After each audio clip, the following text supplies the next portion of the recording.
Hari Om, Namaskar, and good evening to all. It is indeed my pleasure on behalf of the Life Mastery Foundation to welcome you to day 5 of our Ramayana Week lecture series by Sri M.K. Angajan ji. Each day so far has taught us a new lesson, given us a deeper and more practical understanding and interpretation of the Ramayana, but most importantly, showed us how we can apply these in our daily lives.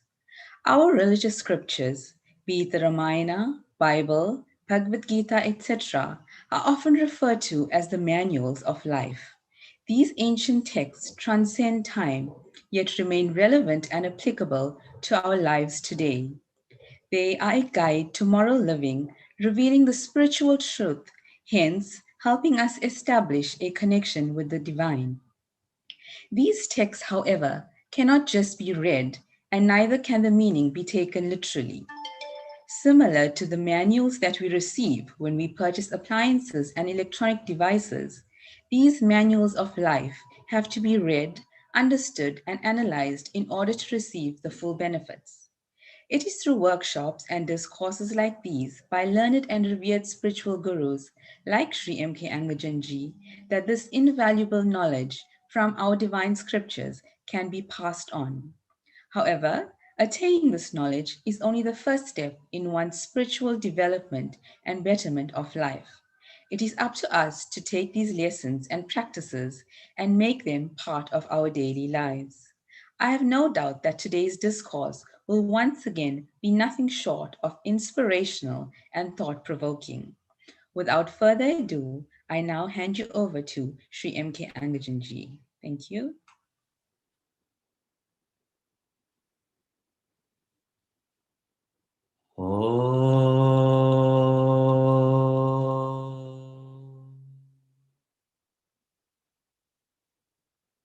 Om Sahana Vavatu Sahanau Bhunaktu Sahaviryam Karavavahai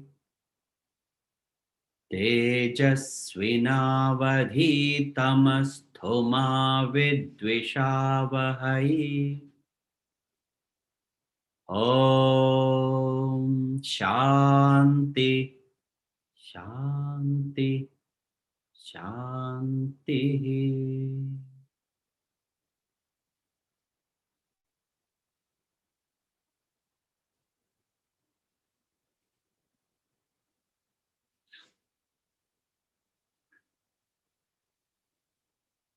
Thank you.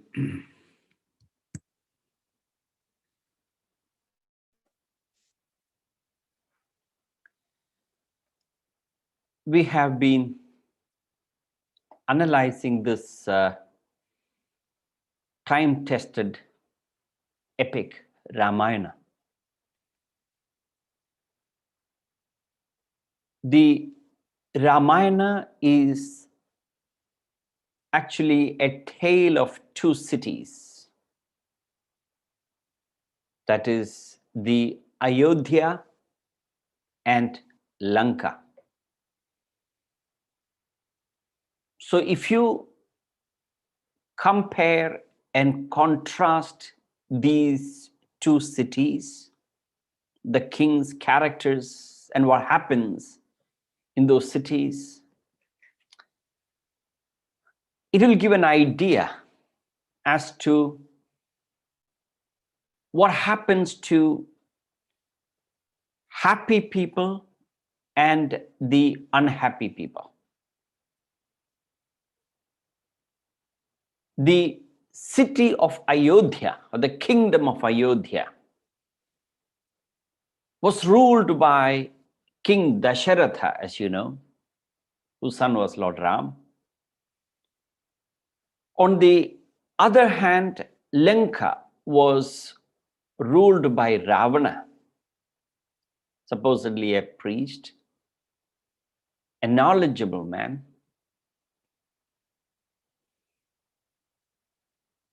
Ayodhya was ruled by a wise king. Lanka was ruled by a knowledgeable king. a lot of people, the happy people, make wise decisions. Unhappy people often make a decision based on information and knowledge only. Dasharatha had 3 queens, Kaushalya, Sumitra, and Kaikeyi. There were virtue, righteousness, dharma in the city. Ravana had many harems from heaven, apart from his wives, of course, and he had 7 sons. And while Ravana his rule was focusing upon improving the material splendor, only the wealth. Whereas Dasharatha was focusing, or Rama, together with Dasharatha in Ayodhya, was focusing upon spiritual insight. If you look at the kingdom of Ayodhya, the people, the subjects of Ayodhya, or the kingdom of the empire of Koshala, which is the headquarters, so the capital is Ayodhya. People were actually admiring the king. They were actually endearing the king, endearing the leader. Whereas in Lanka, people were afraid of the king. The king almost terrorized. Very important element of leadership. The followers must admire or endear the leader, not fear the leader. Whereas in Ayodhya, there was fear. The kingdom of Ayodhya, the king were very self-controlled. The king himself practiced abstinence, self-control, self-discipline. Whereas in the kingdom of Ayodhya, there was indulgence, extravagance. In Ayodhya, king was service-oriented. Rama, even after he came back from his exile in 14 years in the forest, and he was genuinely concerned about the welfare of the people. In fact, that was the reason he had to send Sita away in the forest. We'll hopefully discuss that. The king was genuinely concerned about the welfare of the people. Whereas in Lanka, the king, Ravana, was power hungry. He wanted fame, reputation.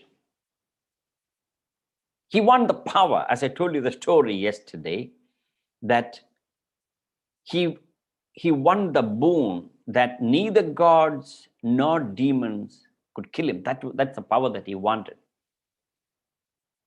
So because the king himself was service-oriented in Ayodhya, so did people. They wanted to serve the country. As a result, people were happy and contented. That is why kingdom of Ayodhya was proverbially known as Rama Rajya, which means the Rama's Rajya, the empire.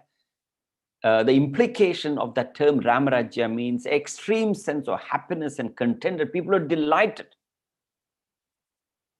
Whereas in Lanka, people were still craving for prosperity and, despite having what they had. So in Ayodhya, the king was genuinely concerned about people's happiness, and people reciprocated. There is a saying, Yatha Raja Tadha Praja. As the king, so the subjects. In English, they say, the troop is as good as the leader. The followers are as good as the leader. Whereas in Lanka, the king was very concerned about self-glorification, one's own personal glory, rather than being concerned about people's welfare. In Ayodhya, one of the very important value system that Dasharatha and Rama maintained was duty consciousness. Whereas in Lanka, there was right consciousness. King always thought in terms of my duty towards my subjects, the people. The people thought in terms of my duty towards the country. Whereas Lanka, people were always concerned about right consciousness. In fact, that is one of the challenges, people, what's happening in South Africa. People are more concerned about right consciousness than duty consciousness. Until that mindset change in the people of South Africa, from right consciousness to duty consciousness, they blame apartheid and everything else. But the fact is that is a terrible mental disposition to maintain. So long as people are focusing upon right consciousness, they will not be happy and prosperity. When people are thinking in terms of duty consciousness, now this value system must be inculcated right in the school level, where the children must be empowered or imbued with that value system of duty consciousness in every area. My duty towards my parents, my duty towards my employer, my duty towards my country, my duty towards my society, rather than my right. What can I get? It is my right as a citizen of the country. Because Rama was so self-controlled, he was duty conscious, he ruled by spiritual consciousness and value system. Rama never missed anything, even when he left the palace, luxuries of the palace, into the jungle. He was as happy in the forest as he was in the palace, whereas Ravana, despite all the luxuries that he had in the palace, he wasn't happy. He missed something. It is not the luxury that makes us happy. It is our attitude towards those luxuries. Because Rama focused upon duty consciousness, he had no qualms about accepting his younger brother Bharata as the king, no problem. He did not take revenge, whereas Ravana was very revengeful. In fact, that was his downfall, because Lakshmana attacked Ravana's sister Shurpanakha. Rightly so, because she was proving dangerous, and Lakshmana cut her nose off, and his revenge brought about his downfall. In Ayodhya, the king and the subjects were humility personified, humbleness, whereas in Lanka, it was just the opposite: ego and arrogance and pride, everything else that goes with it. Humility and contentment, they're all, those value systems overlap. They're so interconnected. And ego, as I mentioned to you yesterday, keep seeking variety. Ego make you addicted to novelty, variety. In Ayodhya, the administration, the king, imbued spirituality in administration.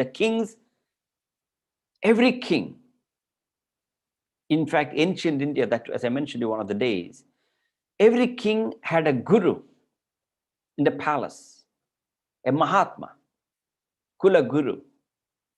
So every decision that the king made was in consultation with the Guru. It has to be based on sound spiritual values. But Ravana had none of those. His administration was purely driven by greed and desire. When your pursuit is driven by only greed and desire, there's bound to be stress. Whereas, when your pursuit is driven by aspiration and spiritual values, even when there is challenging circumstances, you will still be under peace and serenity. You are able to face the challenges squarely. So you can analyze what happens in Lanka. Now, mind you, Lanka and Ayodhya, in the context that we are studying, don't take it as a geographical place. This tale of two cities that I've analyzed to you is what is happening within the mind of a happy person, that is Ayodhya, and Lanka, the unhappy person. That's all that happens. If there is stress, unhappiness, anxiety, pain, agitation, all those, there will be an underlying arrogance, ego, desire, greed that is causing those. So that is the tale of two cities, Lanka and Ayodhya. Now, we left yesterday when Ravana kidnapped Sita, and Sita was sitting in Ashokavanam, Ashokavatika. And Ravana and his emissaries tried every possible ways to entice Sita to accept accept Ravana. But sitting in that Ashokavanam, Ashokavatika, she was single-pointedly focused upon Rama. She refused to budge. Remember, when Sita saw the golden deer Rama want, but Sita was so obsessed with her desire for the deer, she could not heed the warnings of Rama. And when she realized the situation, when she realized the helplessness, what happened to her in her favor was the spirit of surrender kicked in. Surrender is a very important mental disposition. When you realize your helpless situation, yes, that spirit of surrender has to kick in. Surrender is one of the very important emotional intelligence that we need to learn. So when the Shastras talk about surrender to God, it is taught in the temples and religious places, surrender to your personal God, your Ishta Devata, etc. It is not simply a religious practice. It is something that you can apply in your daily practice, right from your bedroom to the boardroom. When you realize your helplessness, you got to surrender to a higher intelligence, to a higher power. When you surrender to a higher intelligence, you find you gain inner strength, just as when you do not know medicine, when you do not know what's happening in your system when you're sick, you surrender to a doctor's intelligence. In any area of ignorance. So you got to recognize your ignorance, realize your helplessness, and then surrender. So in life, a lot of challenges, there are a lot of problems that we encounter. We experience a lot of dharma sankata, that is dilemma. So when you're in dilemma, surrender. There are so many challenges where we don't know what to do. We don't know which direction to turn. In that dilemma, your mind learned to develop that spirit of surrender. Helps come. Many helps. Imagine this. Yourself and your best friend and your father, all three of you are on a trekking expedition in a hill station. It's a beautiful trekking, you're having a beautiful weather, fun time. And as you are, yourself, your best friend, your father, as you were trekking, your father and your best friend accidentally stumbled upon the nests of poisonous vipers, snakes, or black mamba, whichever poisonous snakes are. They stumbled upon the nest of poisonous vipers. And both of them are badly bitten, stung by black mamba. The situation is precarious, dangerous. And if you do not inject antivenom immediately, their lives are in danger. And you're far away from civilization. The nearest hospital or any kind of medical facility is about 2-3 hours trekking back. And they can't trek back, as you know, when you're bitten by a snake, your body, you can't be walking because the blood circulation will be faster and the poison will run the system faster. That is the situation. And you had thoughtfully carried one shot of antivenom in your backpack. And that antivenom is enough for one person. Whom will you inject? You have your best friend you grew up together, and you have your father who really made sacrifices to bring you up. Will you say, my father lived a full innings of 60 plus years, he can afford to go, let me save my friend? Or will you say, I need to save my father, after all it's my father, I can afford to let the friend go? I'm not seeking an answer, it's a rhetoric question to find out. A dilemma. Here is a situation, you don't know what to do. You are in a dharma sangre, you're in a dilemma. Life offers such challenges. They don't know what to do. That is when the surrender kick in. Now, this surrender we learn during our satsang, our prayers, our bhajans and kirtans. And it may not be useful during the prayer, but it will come into aid when you're struggling with challenges or difficulties. That is the situation, Sita. And when she realized her helplessness, she totally surrendered to Rama. And she refused to budge to any temptation. In fact, Ravana's wife, Mandodari herself, appealed to Sita. In fact, there's another description in one of the Ramayanas. One of Ravana's advisors asked Ravana, Ravana has the ability to take any form at his will. So one of Ravana's advisors told Ravana, the best way for you to accept, to get Sita to yield is you take the form of Rama and approach her. You take the form of Rama and disguise as Rama and approach her.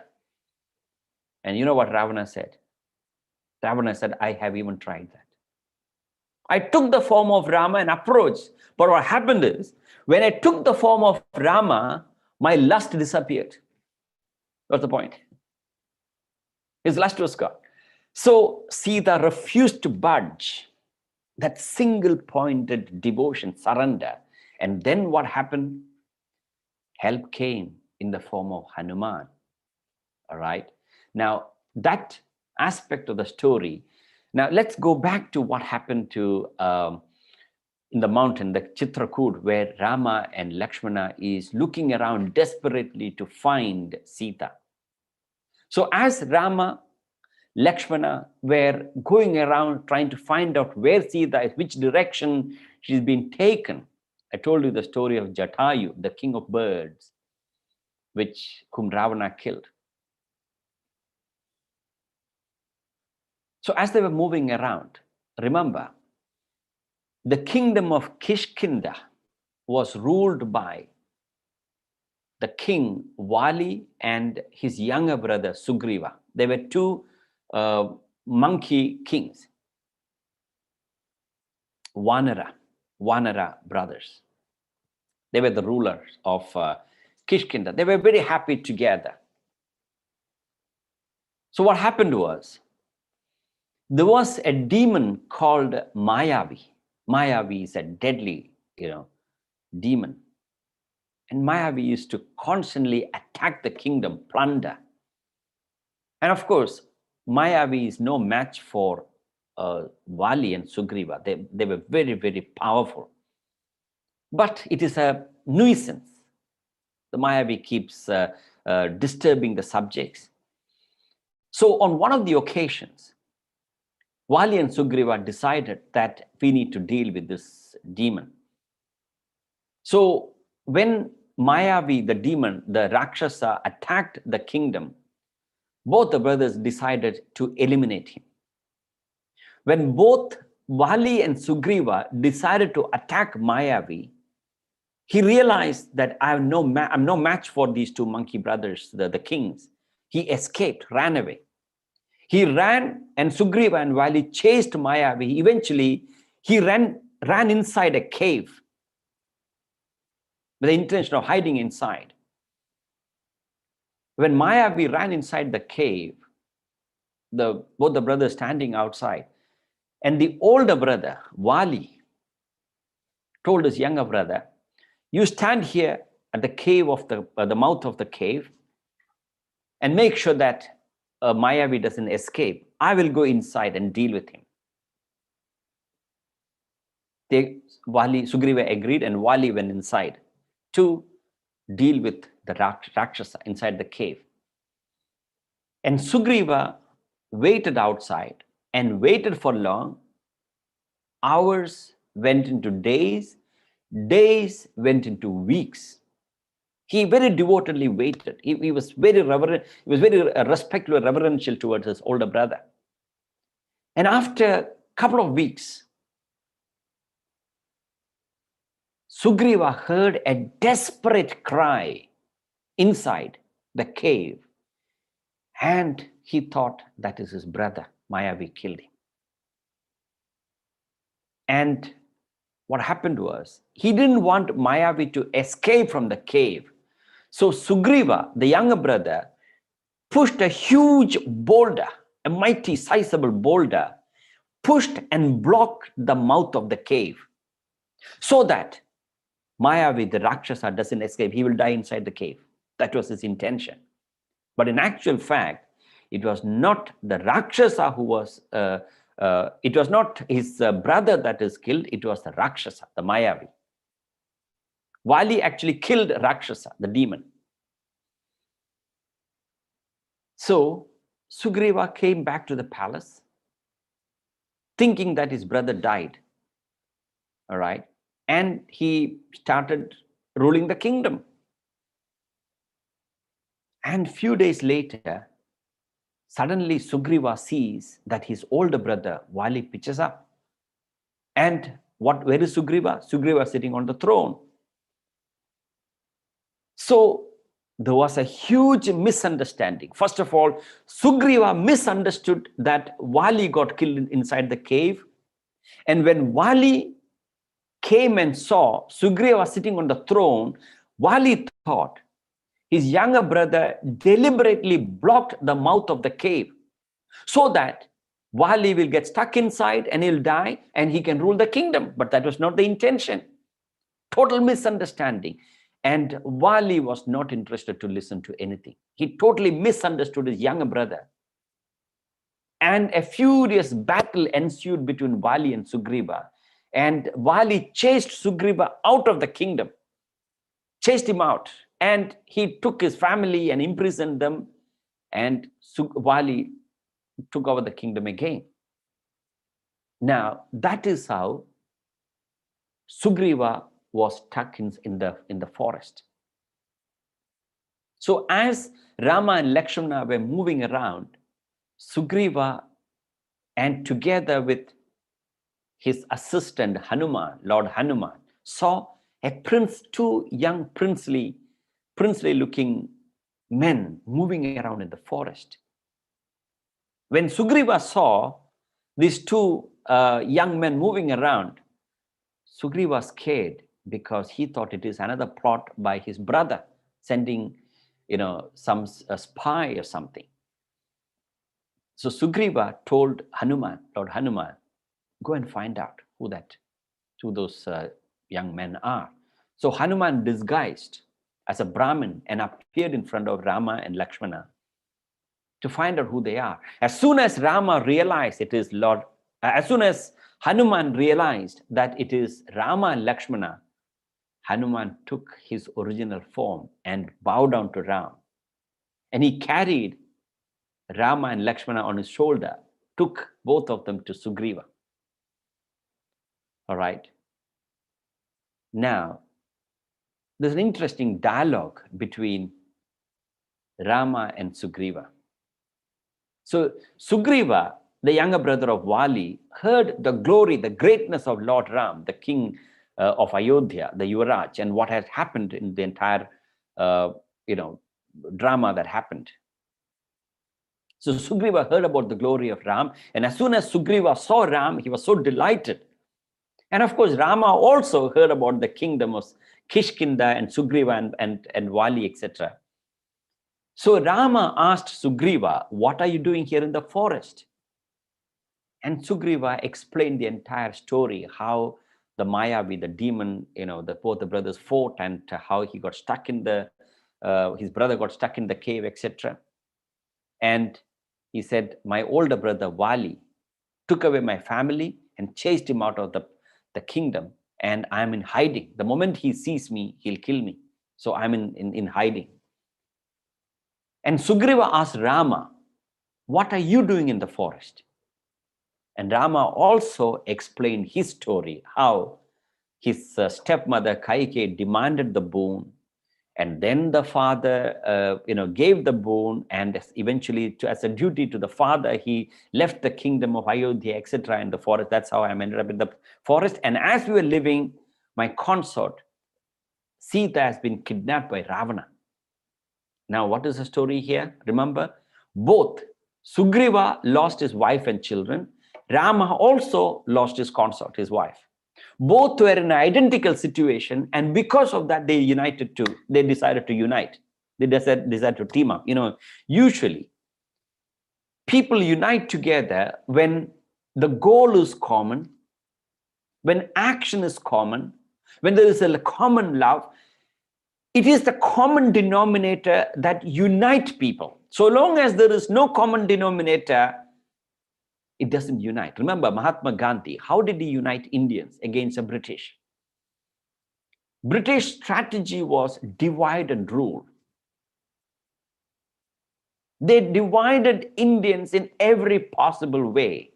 First of all, religious division, Hindus, Muslim, Christian, Buddhist, etc. Then caste division, Brahmana, Kshatriya, Vaishya, Shudras. Then economic division, the rich and poor. And linguistic division, various languages. So British divided Indians and kept them separated every possible way. Gandhi's challenge was to unite Indians.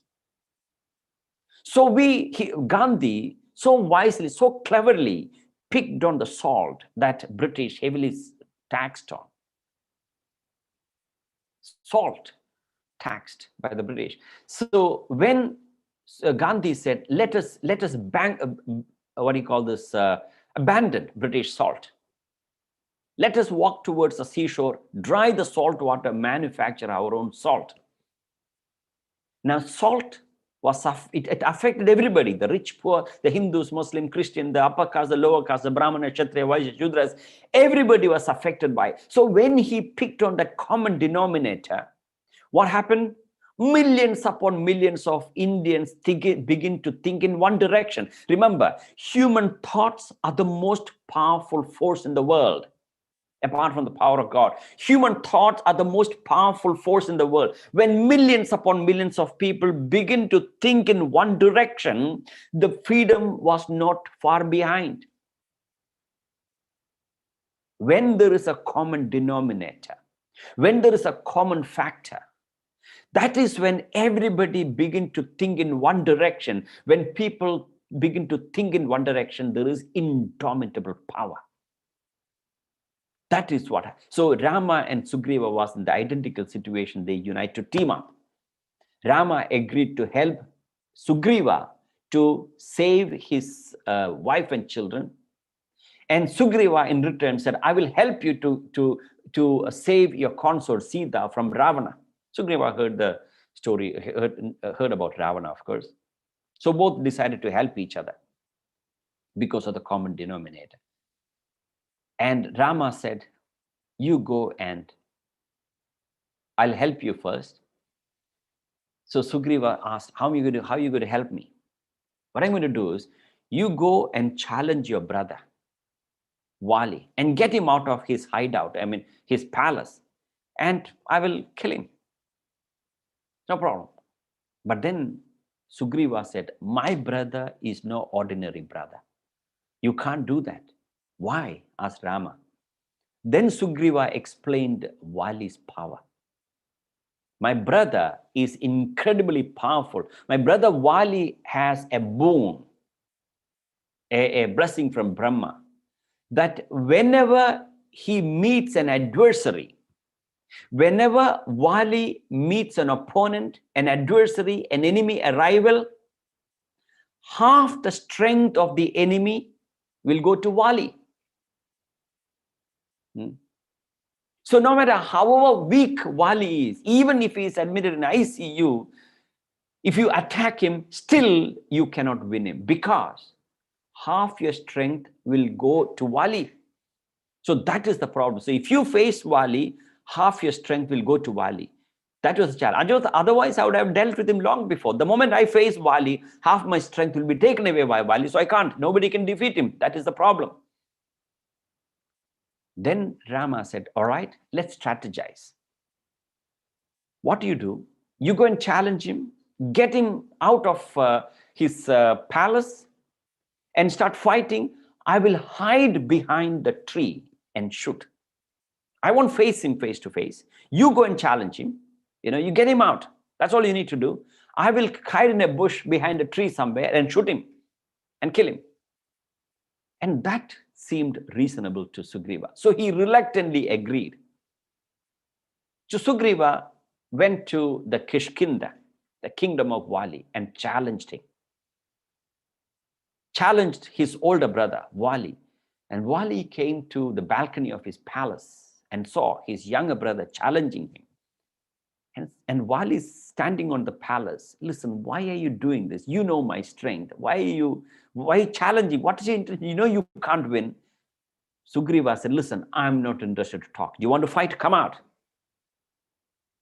And he, incited Vali's pride and ego. Vali came out to fight. A furious battle ensued between Vali and Sugriva. It's a very significant episode in Ramayana and highly criticized. So the fight began between Vali and Sugriva, two brothers. And the promise was, Rama will hide behind the tree and shoot. As the battle was going on, and obviously Sugriva was losing. He was losing miserably. And Vali, the older brother, really, really thrashed his younger brother.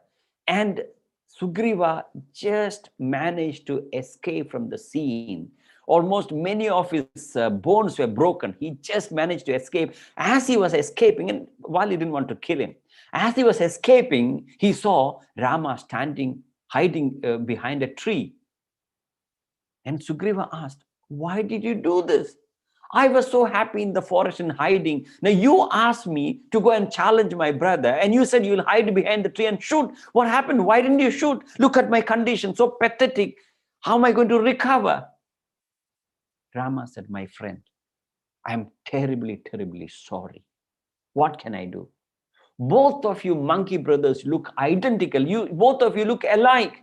I couldn't recognize who's Sugriva and who's Vali, because your brother Vali also look exactly like you. If I shoot, I would have shot a wrong guy. If I shoot the wrong guy, I'm in trouble. So I couldn't identify and I couldn't come face to face. So this is my situation. Sugriva understood. It's a genuine situation. Rama profusely apologized. And then what Rama did is that Rama admitted Sugriva in the ICU for about a month or two. And his bones and everything was fixed. He came out of the ICU, everything is all right. And Rama told Sugriva, now you challenge him again. Sugriva said, please, I'm not interested. I will stay in the forest. I don't want the kingdom. I just want to save my life. Rama said, don't worry. I will give you a mala, a garland. You wear the garland and challenge Vali. And I know the person who's wearing the garland is Sugriva, and then who's not wearing the garland is Vali.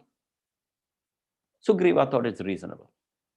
He went to challenge Vali again. Challenge, come on, man, want to fight. This time, Vali again came to the balcony and looked at his younger brother so pathetically. Why are you doing this? He said, I'm not interested. Come on, fight. Vali came out. A furious battle ensued between Vali and Sugriva. And our friend Rama hid behind the tree and shot Vali. Shot down. And Vali was brutally injured with his arrow straight on his chest. And as he was bleeding profusely, going through excruciating pain, just before he died, Rama appeared in the scene. And when Sugriva saw, he didn't know who shot. When Sugriva saw it is Rama who shot, first of all, he was happy that he's dying at the hands of, when Vali saw Rama, it is Rama who shot him. Vali was happy that he is dying at the hands of Rama, but Sugriva had the question, why did you do this? Why did you have to hide behind the tree and shoot me down? Why did you do that?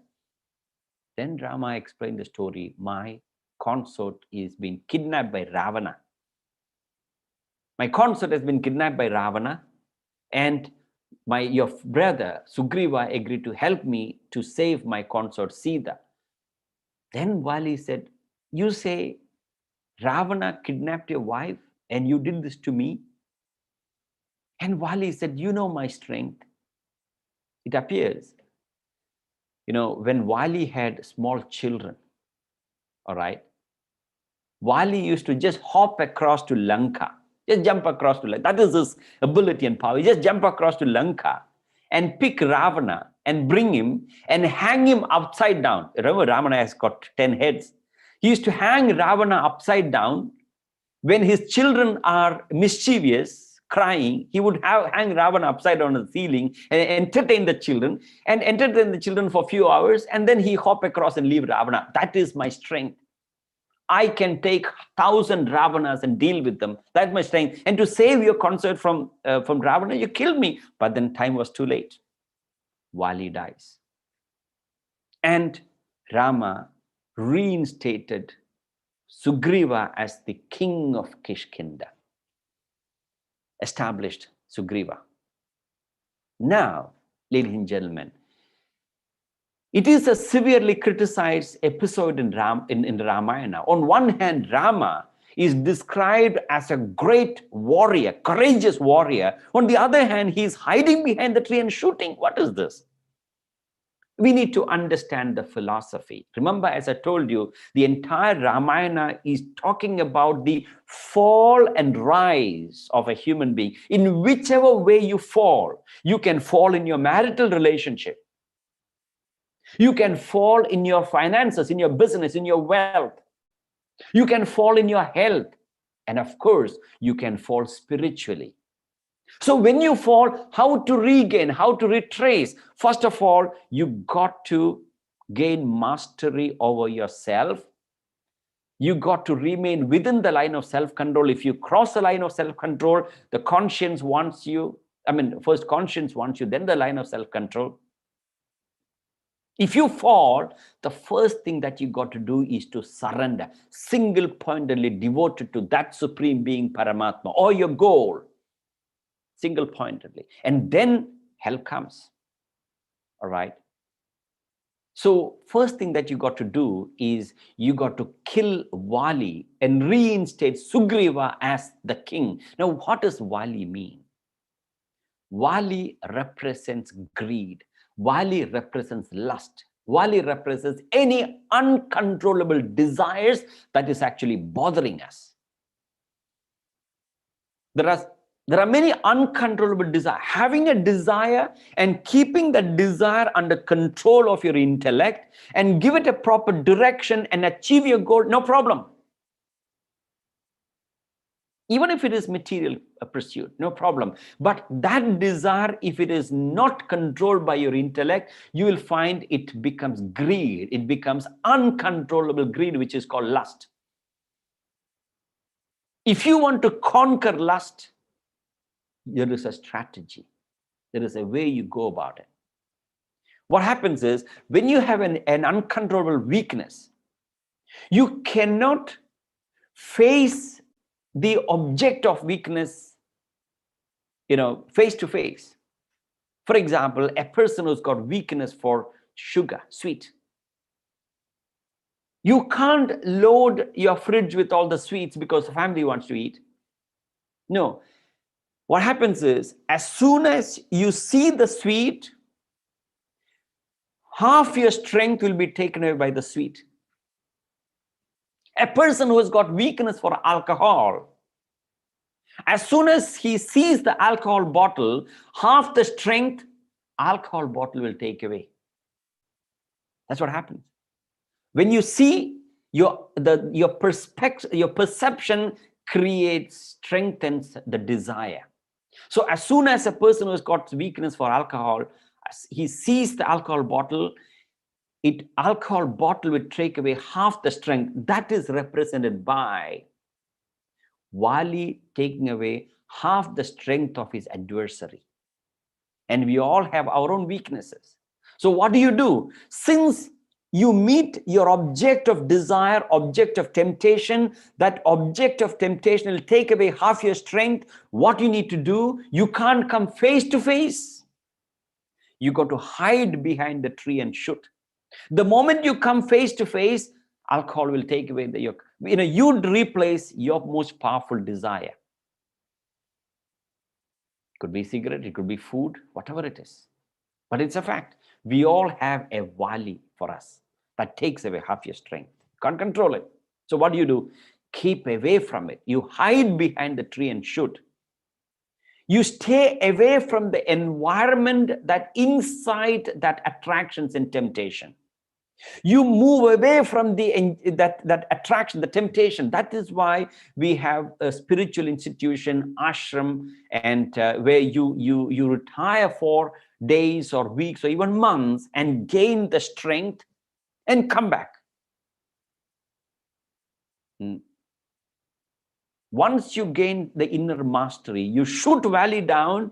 After having shot Vali down, Rama came out and met him, no problem. Similarly, once you shoot your inner Vali down, you can face, no problem, doesn't take your strength away. So abstinence, in Vedantic parlance, there are two significant words. They are Viveka and Vairagya.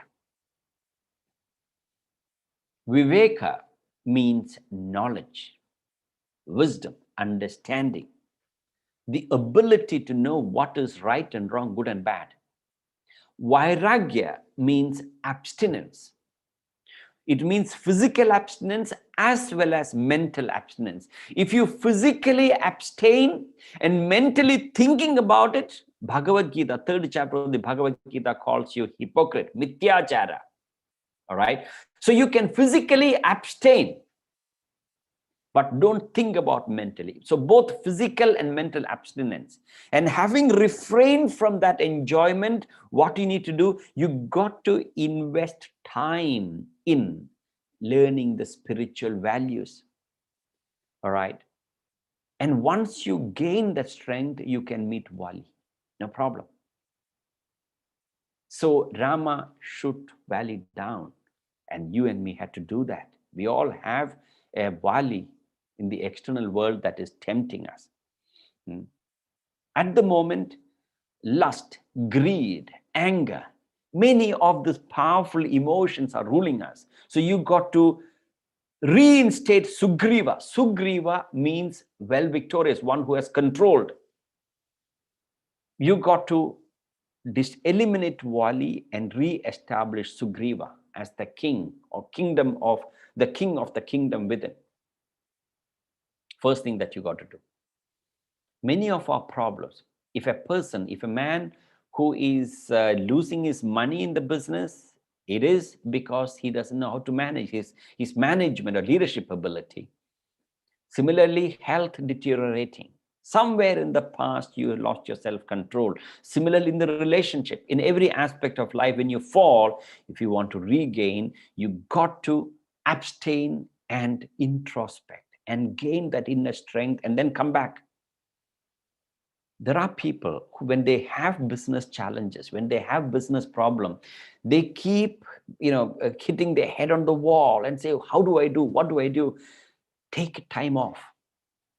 Retreat, take a week off and think about it. What am I doing? Where am I going? You begin to introspect, and once you gain the clarity of thinking, once you gain the self-discipline, self-control, and then you come back, you will have a better understanding. You'll be more objective. Otherwise, you will keep making the same mistake over and over again. So, one of the significant characters that assisted Lord Ram in regaining Rama's consort Sita was Hanuman. Now, Hanuman, as you know, is the only deity in the Hindu pantheon who's actually devoted to another deity of equal stature. There are hundreds of millions of followers to Hanuman, so also there are followers to Ram. There are no other gods in the Hindu pantheon that is devoted to another god, just as Hanuman was devoted to Lord Ram. So this devotion, Hanuman symbolizes, in fact, Hanuman is an amazing character. It's an interesting study to understand the allegorical significance. What does Hanuman symbolizes? Prima facie, one of the very important aspects of Hanuman's personality is his utter devotion, unflinching devotion to Lord Ram and Sita. He was so devoted to Ram. In fact, as I told you, different languages, different Indian language, almost every Indian language has their own Ramayana. So one of the popular Ramayana is Kamba Ramayana in Tamil. There is a dialogue when Hanuman met Sita in the Ashoka Vatika. When Hanuman met Sita, Hanuman told Sita, En kuladai en kutandal. In Tamil, what that means is, you gave my kulam back. What that means is that when Hanuman saw Ram, he was single-pointedly fixed on Ram. Anything you talk about, it's only Ram. When Sita gave a gift to Hanuman, after Hanuman helped Sita to recover and identify her and help Rama to build the bridge and kill Ravana and came back to Ayodhya, Sita gave a necklace, precious necklace to Hanuman as a gift. Hanuman doesn't want anything, but for their own satisfaction, please accept this. It appears Hanuman put that necklace in his ear and he heard, it's not chanting Ram, and he threw it.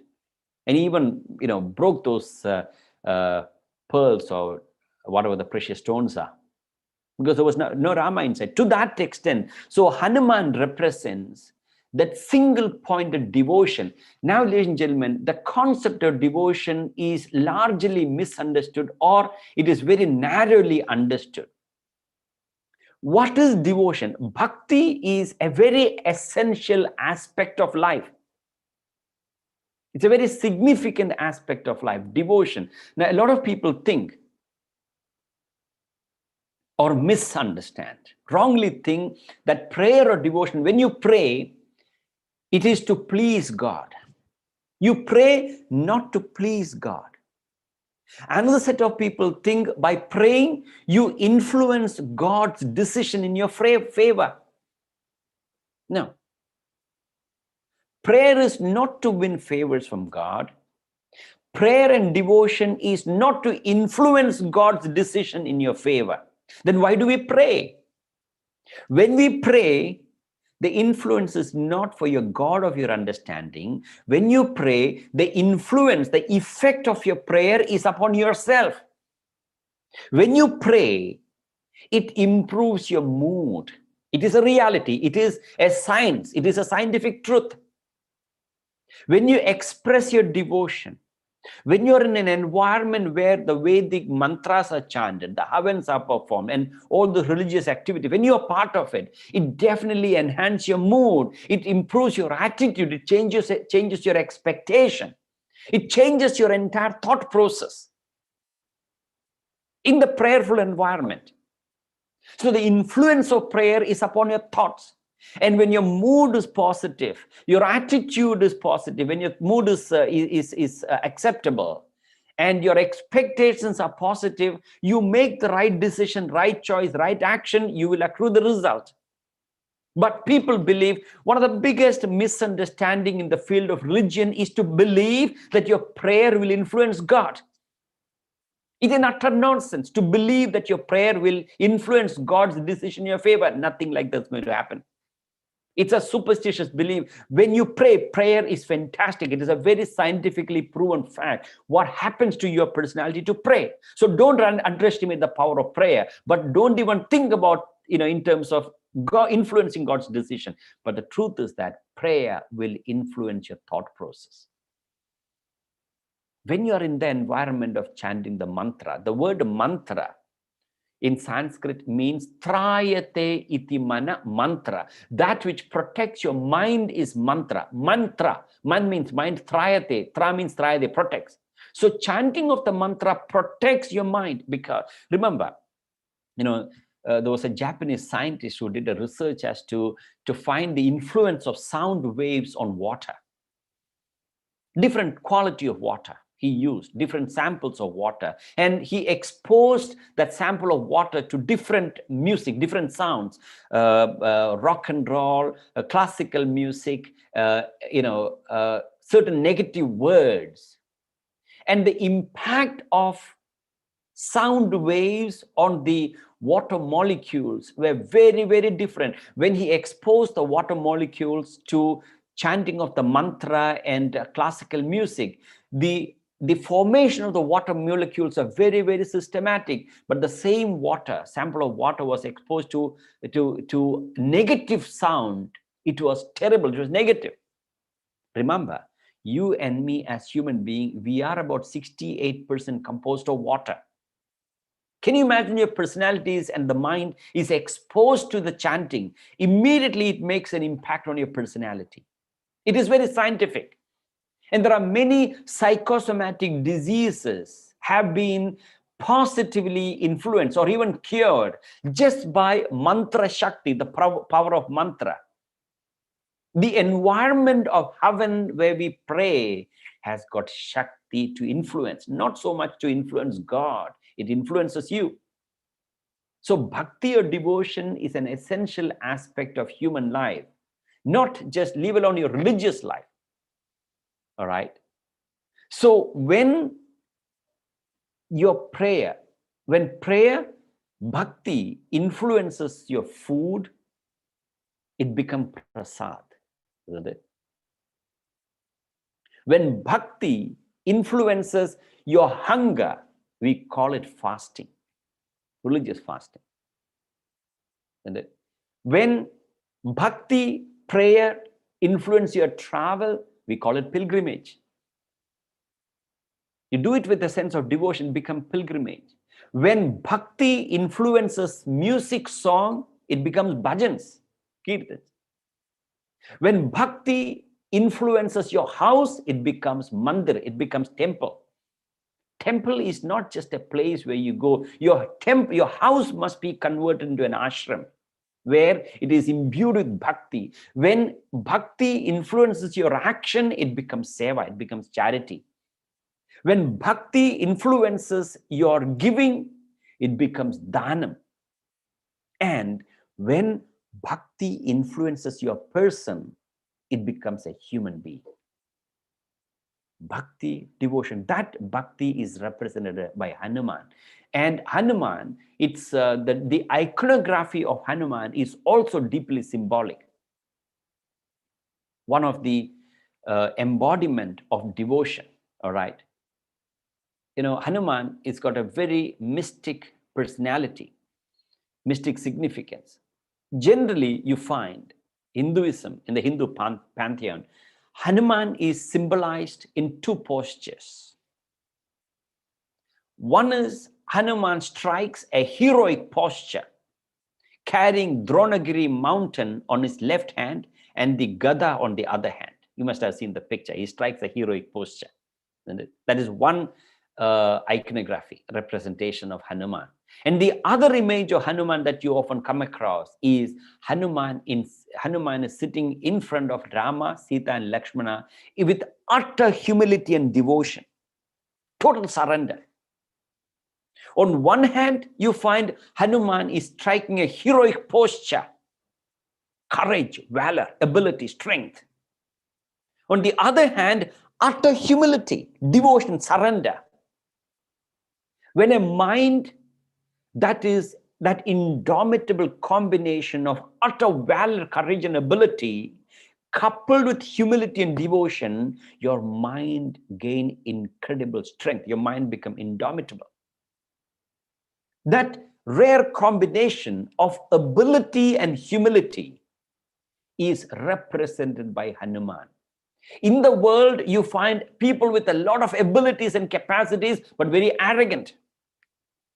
On the other hand, you find people with so humble, but they're dumb, stupid.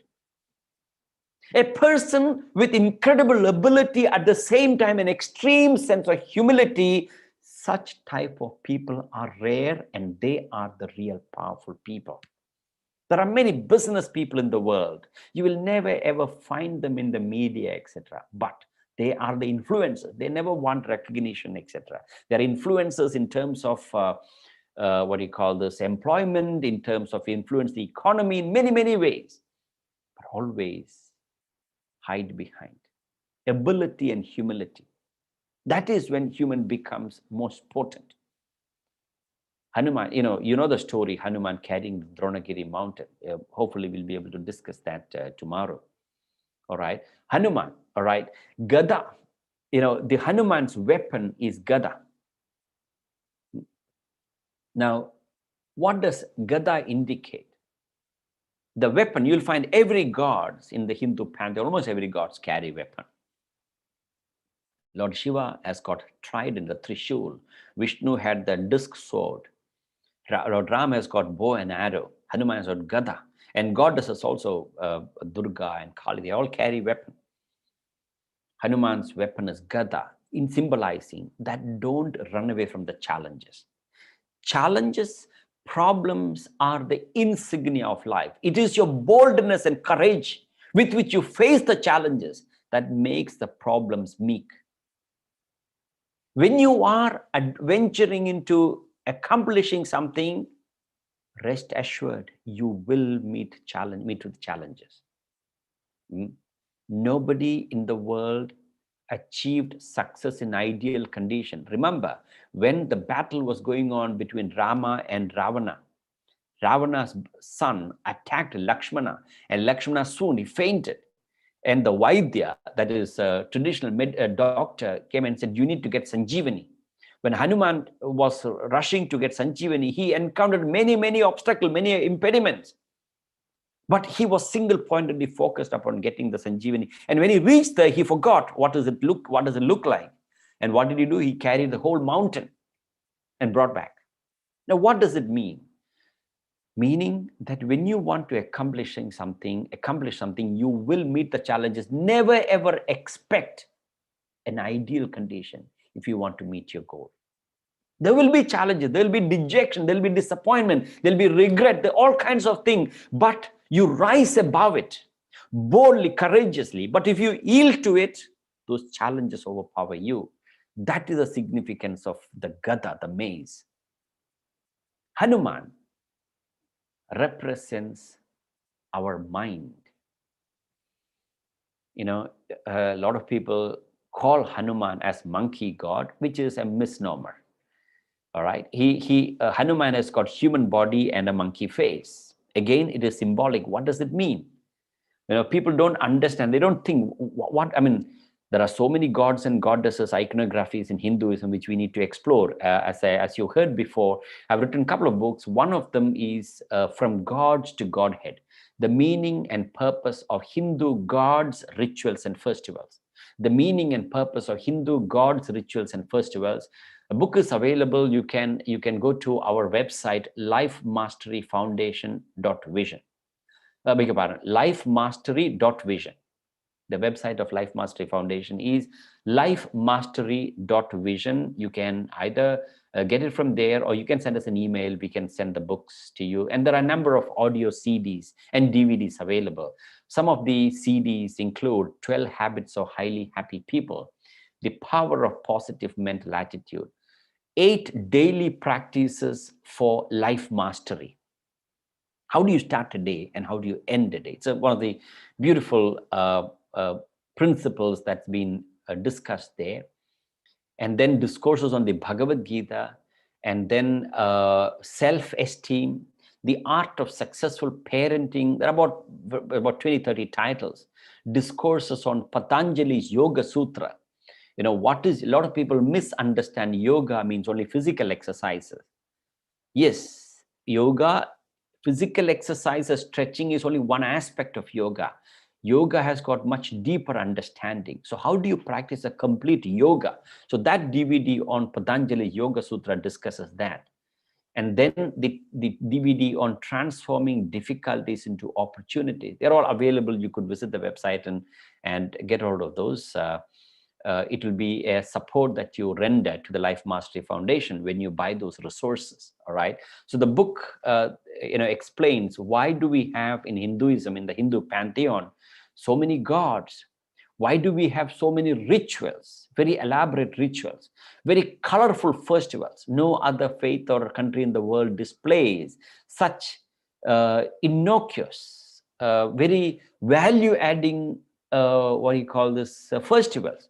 There are many European countries you'll find festivals that killing dolphins and animals, etc. No, you will never ever find Hindu festivals destroying nature, including Diwali, where we burst firecrackers, etc. It is not a traditional Hindu practice. It was never practiced before. Firecrackers, first of all, came from China. In fact, recognizing the negative impact on the environment, we need to begin to think differently. Bursting firecrackers, we need to make it green as much as possible, because our rituals, our festivals, everything that we do are very, very environmental friendly. Right. So Hindu ritual, Hindu festival, why do we chant mantra? What are the meanings of mantra? They're all explained there. You would do well to get hold of that. So Hanuman's iconography, apart from the symbolism of the 2 heroic postures Hanuman is posing. All right. Now, Ramayana, when you read, there are a lot of stories relating to monkeys. What does it mean? Ramayana has a lot of monkey, Vanara Sena it's called. It is the monkeys who helped Rama and Lakshmana to build the bridge across the ocean to reach Lanka. So what does it mean? And what does Hanuman mean? Monkey represents our mind. Monkey is chosen to represent our mind by virtue of its 2 characteristics. Number 1, the 2 comparisons are, our mind can be compared to monkeys, is that, first of all, our mind has a tendency to get possessive, get attached. So does the monkeys. Monkeys are one of the very possessive animals, especially when it comes to the baby monkey. All right. The what do you call this? The kid, monkey kid. The monkeys are so obsessed. with the baby monkey. So does our mind. That aspect is comparable. It appears monkeys are so attached to the infant, all right? Even if the infant dies, the monkey doesn't leave, it clings on. And the worms, the maggots eats up the carcass. Still the monkey doesn't leave. When the maggots begin to eat the mother monkey, that is when it leaves the carcass. Till then it clings on. Similarly, our mind has a tendency to attach to things that are redundant. The clothes that we did not use for 3 years, 4 years could be still hanging in your cupboards. The items that you never want to use, thinking that you might use it later, still lying 3, 4, 5 years in your attic.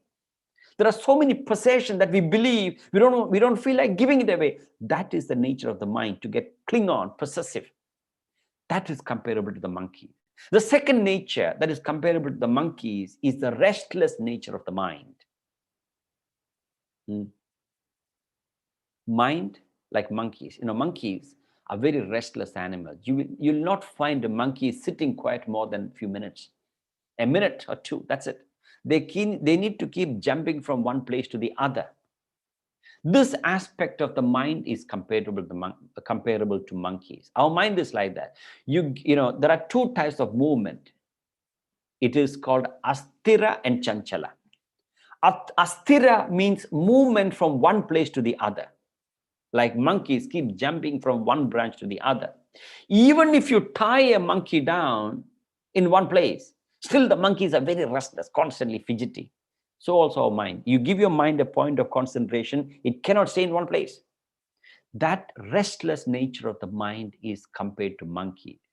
So Rama using Vanara Sena to conquer and reach Lanka and conquer Ravana symbolizes the need for you and me to use the thought forces in the mind to achieve your goal, especially self-development and self-realization.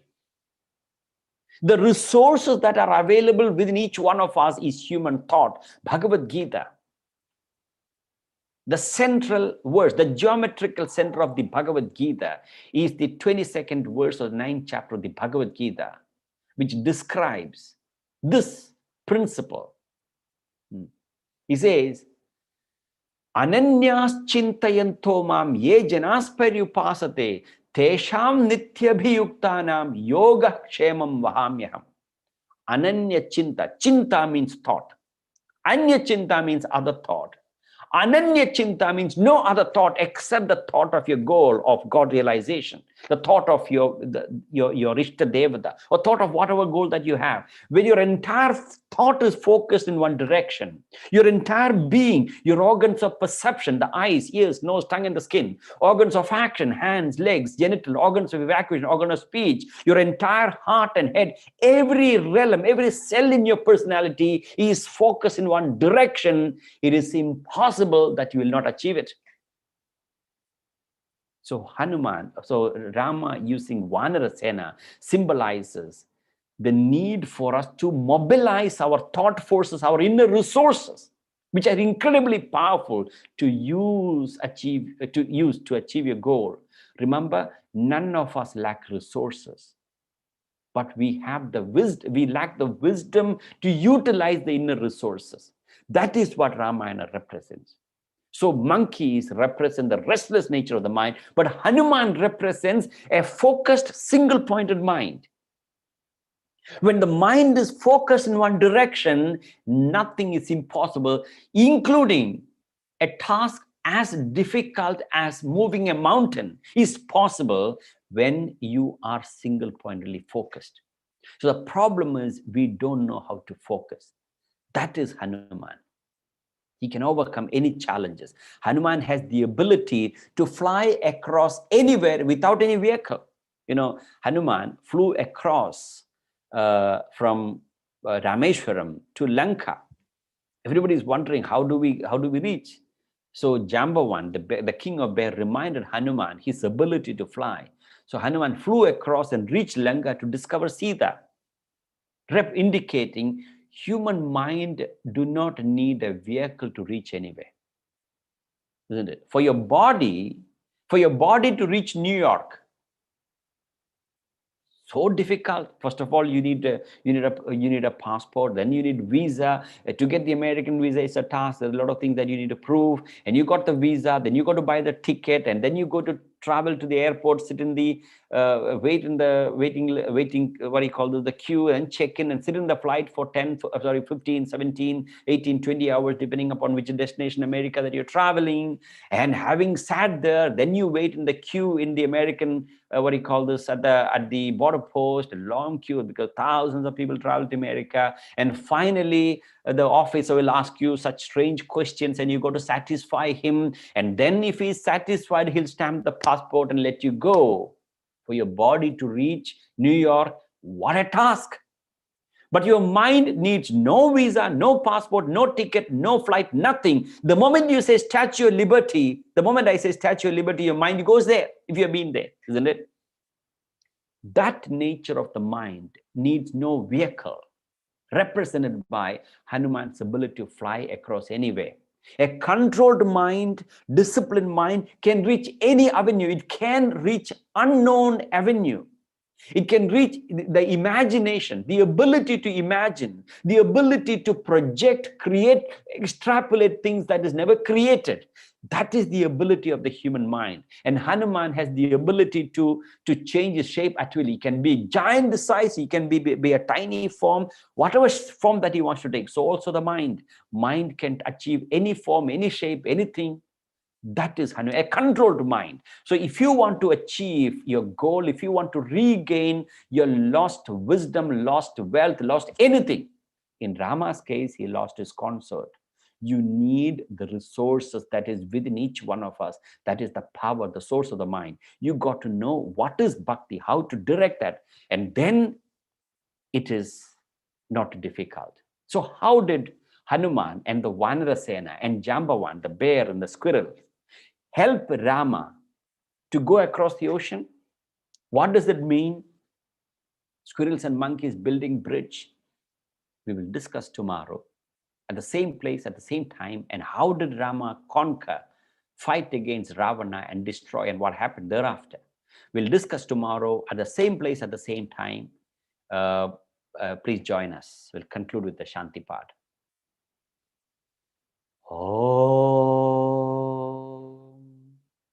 Om Purnamata Purnamitam Purnat Purnamudachyate Purnasya Purnamataya Purnamevavashishyate. Om Shanti Shanti Shanti. Thank you.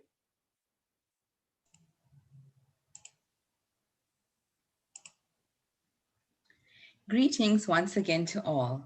First and foremost, our heartfelt thanks and gratitude to Sri M.K. Angajan ji for once again imparting and sharing with us the priceless teachings, life lessons, and ideals from the Ramayana. You have certainly left us with a great deal of food for thought. May you continue your good work for years to come. As a student of Vedanta, one of the most important lessons that I have learned so far is the expression of gratitude. Whilst no value can be placed on the gems of knowledge that we have been privileged and blessed to have received over these 5 days, should you wish to show your appreciation in the form of Guru Dakshina, you may contact the Life Mastery Foundation directly. All contact details are in the description box below. We thank you all for joining us throughout the week and look forward to you joining us again tomorrow at 7 p.m.